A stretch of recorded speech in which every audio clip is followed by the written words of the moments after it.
Hello, welcome to When the Smoke Clears. I am the Recovery Plug. What's going on, everybody? How's it going this Saturday? Man, it's a great day out here today. I'm downtown San Antonio, Texas, and I figured I'd get these big old freaking round copper balls as my background. I thought they were pretty cool. It was kind of a nice little background there, so I figured I'd do the podcast from here. But, I always like to get, you know, my podcast's always at different locations in San Antonio to get a little background, and it's kind of it's just fun for me. You know what I mean? It makes my Saturday or whatever day I choose to go out. It's just a day to part of what I do in my recovery to keep busy. You know what I mean? To keep busy in a positive way. But yeah. So before we get started, I'd like to take a little time to get a moment of silence for the addict who still suffers, followed by the Serenity Prayer, please. If you would, a moment of silence. God, grant me the serenity to accept the things I cannot change, the courage to change the things I can, and the wisdom to know the difference. Okay, well, yeah, let's get started here. Well, today's Saturday, and being in recovery is it's an ongoing process, right? And I want to talk to you, I guess today a little bit about just that. What recovery is on a daily, and what you can do to stay connected in positive things, set positive boundaries so that you can keep moving forward in your recovery in a positive manner. And because there's days that a lot of us tend to as addicts, we tend to start beating ourselves up a little bit. We start reflecting on the what ifs and the what could have happened and those types of things. And every now and then you'll get some things you're not in control of. Like today, I was over at a NA meeting earlier today, and there was a woman there who was struggling for the day because her mom passed away. And those types of things that you have no control over is part of where that serenity prayer comes into effect, and it makes you get into that serene spiritual existence, because you can't you don't have any control over the things you can't change. And you just hope that your journey in recovery, that you're in a spot where you can maintain that recovery, see the red flags of triggers, and address them, and keep moving forward in that positive state of mind. Because it's very, very hard to go back into the darkness when bad things like that happen. And that, for that particular woman, was an extreme day today. And but she did share that because she engaged herself in a meeting today, and is sticking around her recovery and faith-based communities, that's helping her stay strong and helping her move forward so that she can deal with the adversaries of everyday life. And for her today happened to be a pretty bad one. So let's my prayers go out to her. And that's all we can do sometimes, is just pray for somebody. And for me personally, hearing that story at the meeting today kind of brought me full circle into a time when I was in my second treatment center. And at the end of that treatment center, that treatment center was about 40 days or so. And after that 40-day stint, I got out. And as soon as I got out, the following day, actually, when I got out, my dad passed away from drugs and alcohol. He was an alcoholic and a drug addict, and he passed away from the disease. And I could have easily fall into the world of darkness again that day, but because I had just got out of that treatment center, that recovery center, it allowed me to recognize, and it allowed me to be in that serene spiritual reality within myself, that it allowed me to live in the moment and stay in recovery. Yes, it was hard. Yes, I grieved. Yes, there was, some things that I didn't like, but because I had no control over, I was able to understand that. I was able to recognize that I have no control over the things that I can't change. But, you know, give me the wisdom you know, to understand that, and to know that I can do things that can allow me to stay in that positive realm.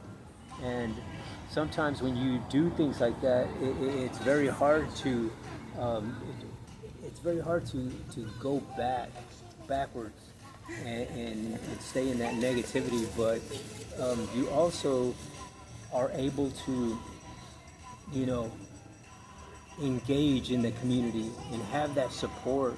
And sometimes, I find myself personally in my own experiences, in my own recovery, in my own addiction, that there have been times that I didn't have the that community. You know what I mean? I felt sometimes that I was by myself, and that's just the addiction, draws you to the isolation. And I know that when I was there isolated, when things would happen, I would isolate myself and I would get as furthest away that I could from any person, including my family. And, you know, it allowed me to stay in the addiction. And it's very easy to talk yourself into that when you're in the world of darkness, in the world of addiction. And staying engaged, staying connected is key to staying recovered and staying on that positive journey. Because the minute that you start manifesting things in your mind that are negative, man, that is going to be the first minute that your actions start becoming negative. So I learned that if I engaged myself in the recovery community and my faith-based community, and if I, did my morning affirmations, if I did my morning meditations, if I did my morning readings, and engaged myself in any positive aspect of anything, whether it was reading, whether it was watching a podcast, whether it was going to a meeting, whether it was attending my peer support groups, or it was not missing any of my counseling sessions and my therapy sessions, and my music therapy, and everything that I do, it allows me to stay engaged, and it allows me to move forward in my recovery. And for me personally, recovery is recovering things that I've lost along the way of the addiction. And I was able in this last, since I've been sober, I've been able to, recover the relationships with my daughters. I've been able to recover the spirituality within myself, and caring about myself again.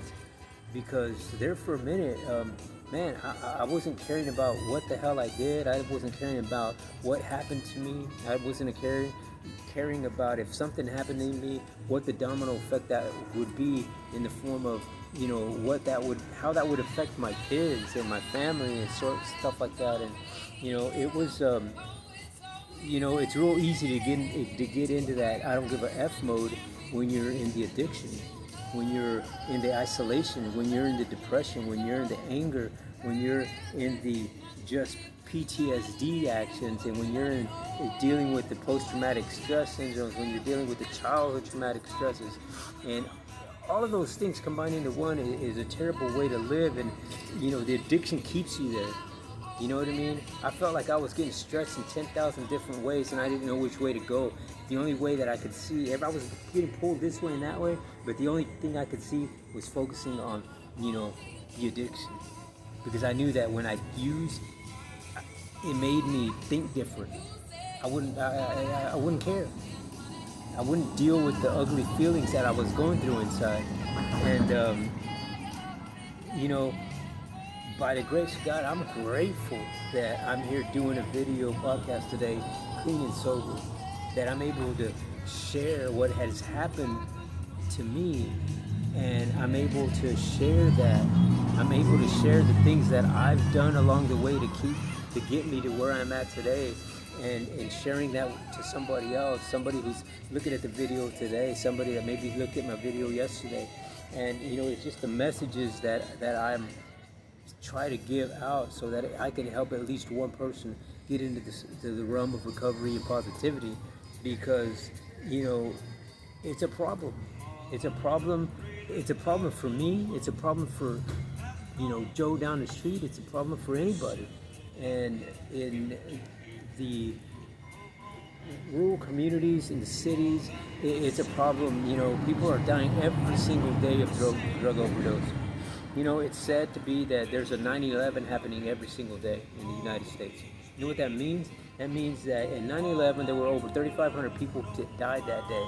And every single day we're losing 3,500 or more people to drug overdoses in the United States. That's an alarming rate.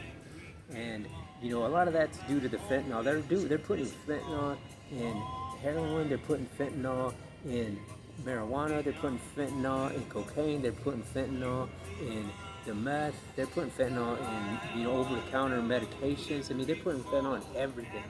And there's over 20 different types of fentanyl. So when you're taking this drug, when you're smoking this drug, when you're injecting this drug, you don't know if you're getting fentanyl that's used for a human being, or you may be getting a fentanyl that's used to put down an elephant. You know what I mean? That's why it says that only one little dot of fentanyl can kill you. And that's so true, because I mean, I've seen people, I've witnessed it right in front of me, somebody injecting heroin or somebody injecting cocaine and it had fentanyl, and next thing you know they just drop over just like that, because they think that they can still do the same amount of drugs as a regular, when they have the regular heroin or the regular coke or whatever. But when you get that stuff that's laced with that fentanyl, you can't see it, you can't smell it, you don't even know it's there. The only time that you recognize that it's there is once it hits your body. And for a lot of people, unfortunately, they never made it past that. And I've known, in the last 3 months, I've had 3 people that I personally know that have overdosed to the drug, and it's terrible. And listening to that woman's story today in the NA meeting just brings me back to reality, saying, okay, man, this stuff is real, because her mother was also a user, and it's terrible. But I just want to encourage you to know that there is help, that there is ways to maintain the sobriety, and if you're still in addiction, there's help for you. All you have to do is ask. You have to come to the spiritual and mind knowing that say, hey, you know what, I'm done, and you ask for it. You pray to God, you yell out to God, or whoever God you believe in, whatever that may be for you. For me particularly, it's Jesus Christ. I believe in God. I believe in Jesus Christ. I believe that Jesus Christ is God. And when I was done, I can remember being at the park, being the lookout, so that the girl that I was dating at the time, she could shoot her heroin, and I'm waiting in the park, as the lookout, and it's broad daylight, and I'm sitting there thinking, man, what the hell are you doing? I'm sitting there thinking, man, what kind of life is this? This is where you wind up? And I can remember that day because we got into this big old argument because I didn't get her enough. She was mad about $5 that she gave me, and that I didn't get her enough, for her dosage that day. And the ugly things that she told me, and I'm just sitting there thinking, like, man, why are you here? I mean, why are you putting up with all of this chaos in your life? And I can remember just yelling out that day. I walked away that day from that park, and I asked God to help me. I told God, man, I'm done. Please help me. I don't know what to do anymore. I'm tired. I'm tired of living this life. I'm tired of being in the street. I'm tired of going from one bando to the next, from one motel room to the next, from one tent to the next, hanging out under the bridge, hanging out in just in the woods with a few different other people, hanging out in people's garages, hanging out in motels, just doing it and selling drugs and using drugs and then doing licks, illegal crap to get more stuff that I know is gonna kill me, but I don't give a shit because I'm in that I don't give a F mode. I don't care that if I die that next day. I don't care, but I just know that I need to have this because I don't have to feel the shit that I'm feeling. I don't have to feel the things that I'm that's bothering me mentally and spiritually. And that particular day, I just had enough. And it's crazy how when you ask, you shall receive. And man, and you don't know when you're gonna get those prayers answered. And for me, it just happened to be the next day. I asked, and the next day, man, I was thrown in jail in the morning. As soon as I woke up, I went and did a transaction and got busted. And next thing you know, I'm incarcerated. And I stayed there for months. And I'm grateful that God listened to me. It wasn't the way I wanted it to go, but it was the way He needed it to go. He needed it to go this way so that I could re-engage with my mental and spiritual being, and I could go through the path that He needs me to go, so that I'm reminded of where the happiness was, where my spirituality comes from, and what is out there that helps me be grounded and stay positive and in recovery. And I'm grateful for that. I pray every day for the people that I was with in the addiction, because there's a lot of people out there that I cared for, I don't know if a lot of them people cared for me. Maybe they did, maybe they didn't. I have no idea. But all I know is that in my deep heart, that I had feelings for a lot of people. As friends and as people that I really cared for, and some of them I even loved. And so it's, I have to help myself first. And I realize that before I can help anybody else. And that's why I do these podcast videos, so that maybe my words will resonate with somebody and help somebody get into that world of positivity and recovery and out of the darkness. And no matter what you're addicted to, no matter what kind of problems you're having, there's always a way to get out of it. And the first step is admitting that you need the help, admitting that something's bothering you, admitting that you can't do it on your own. And with the help of your God, my God, and with the help of people that are dealing with the same things that you're dealing with, because that's what ultimately got me out. And the times that I've ever had of sobriety, and in the programs, and in my faith-based communities, and all of those things put together, I know that the people that have gone through it and who have stories and who have been in the trenches and came out and are doing well, those are the types of stories that helped me move on. And I'm grateful for that.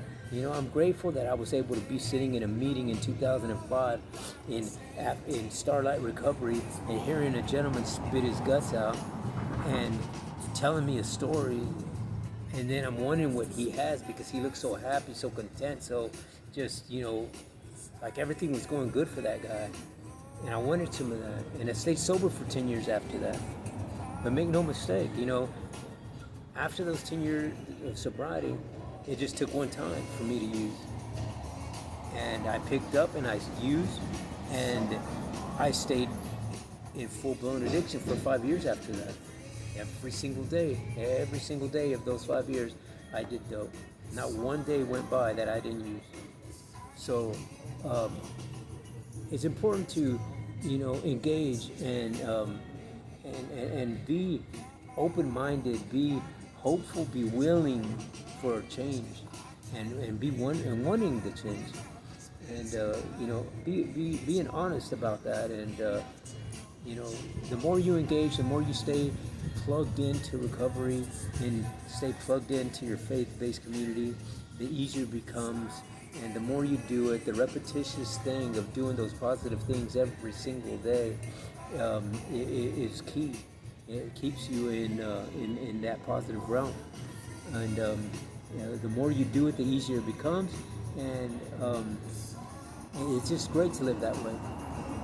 But at this time, I would like to encourage you guys to hit the like button, and give me a thumbs up, leave me a comment, and please subscribe to my channel, because this is what's helping me get the message out to more and more people who are homeless, who are addicted, who are going through the problems, who are going through the depressions, who are going through the anger issues, who are going through the suicidal issues, all of those things, all of those neurological brain disorders that people have today, that's why I do these videos, because somewhere I can help somebody by sharing my stories. And I can't do that without your help. All you got to do is tap that button right there and subscribe to my channel, knowing that when you do that, you'll be helping another homeless person, you'll be helping another addict somewhere, you'll be helping somebody else who's already in recovery stay recovered, and most importantly, you'll help out somebody who is struggling in that darkness. And yeah, so I really appreciate you guys listening to my podcast videos. And I guess until the next time, when the smoke clears, I am the Recovery Plug.